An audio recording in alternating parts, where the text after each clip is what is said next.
इस वीडियो में हम डिस्कस करेंगे एट्रीब्यूट डायरेक्टिव, जिसमें सबसे पहले आते हैं ngStyle। तो उसके लिए हम सिनेरियो पहले डिस्कस कर लेते हैं कि हम एग्जांपल किस तरह करेंगे उसकी। तो मैं वही एग्जांपल ले रही हूँ जिसमें यूज़र नेम हम डाल रहे थे और ऐड यूज़र कर रहे थे, तो यूज़र नेम क्रिएट हो रहा था।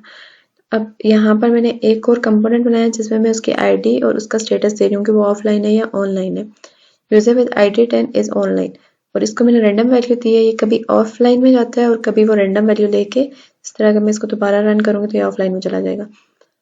तो अब मैं यहाँ पर क्या स्टाइलिंग देना चाहती हूँ कि ngStyle के थ्रू मैं चाहती हूँ कि जब वो ऑफलाइन हो तो इसका बैकग्राउंड कलर ग्रीन हो, जब वो ऑनलाइन हो तो उसका बैकग्राउंड कलर रेड हो।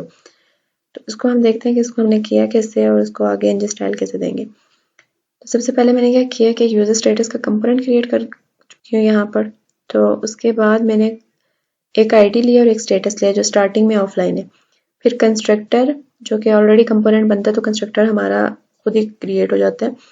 कंस्ट्रक्टर हमारा तब कॉल होता है जब हमारा कंपोनेंट रीलोड हो रहा होता है, तब हमारा कंस्ट्रक्टर भी साथ ही कॉल हो जाता है। तो मैंने कंस्ट्रक्टर के अंदर इस स्टेटस को रैंडम वैल्यू दे दी है कि रैंडम फॉर्मूले से अगर वो ग्रेटर है, कोई भी रैंडम नंबर जो आ रहा है इसमें ग्रेटर 0.5 से तो ऑनलाइन, वरना ऑफलाइन। ये मैंने क्या लगाया है, टर्नरी ऑपरेटर लगाया है। अच्छा, इसके बाद मैंने क्या किया, gate user status return this dot user status मैंने कर दी। गेट कॉलर को हम बाद में देखते हैं। तो अब यहाँ पे HTML में user with ID, user ID और गेट यूजर स्टेटस, इससे मुझे वो यूजर विद ID 10 और यूजर स्टेटस जो भी आ रहा है ऑफलाइन या ऑनलाइन, वो मुझे शो हो रहा है। अब मैंने क्या करना है कि उसको वो स्टाइल देना है। स्टाइल देने के लिए हम यूज करेंगे इसी P के अंदर ही क्या करेंगे, हमने ये यूज किया ngStyle। अब ngStyle के साथ मैंने ये जो स्क्वायर ब्रैकेट्स लगाई हैं, ये मैंने प्रॉपर्टी बाइंडिंग यूज की है। वैसे हमारा ngStyle इस तरह होता है।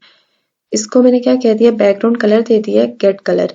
अब यहाँ पे मैं डायरेक्टली भी रेड या इस तरह दे सकती थी, लेकिन मैंने यहाँ पे फंक्शन को कॉल किया।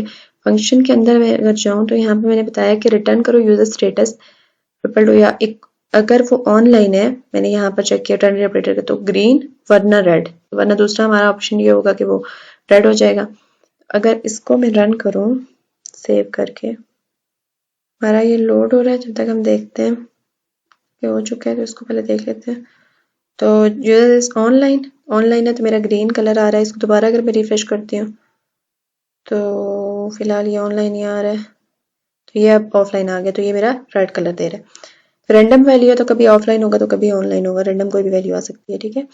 तो हमने क्या किया है कि अगर ऐसे बजाय ngStyle उसको बैकग्राउंड कलर दे दिया। कलर बैकग्राउंड कलर हमने कैमल केसेस में लिया है। आप सिंपल कैमल केस बगैर यूज करें तो उसके लिए आप सिंगल कोड के अंदर उसको लिखेंगे, और अलग इसका एक और सिंटेक्स है लिखने का ngStyle का। तो ये जो हमने यूज किया है, ये हमने डायरेक्टिव में प्रॉपर्टी बाइंडिंग यूज की है, स्क्वायर ब्रैकेट। ये इसके साथ सिंटेक्स नहीं है, सिर्फ ngStyle सिंटेक्स है, और आगे हम कलर दे देते हैं और इसको हम P के स्टैक के अंदर लिखते हैं। तो हमने ये डायनामिकली उसको ये स्टाइल दे दिया ngStyle, जो ग्रीन या रेड कलर ले ला। अगर ऑफलाइन है तो ग्रीन, अगर ऑनलाइन है तो ग्रीन, ऑफलाइन है तो रेड कलर दे रहा है। चल इस वीडियो में इतना ही, नेक्स्ट वीडियो मिलते हैं।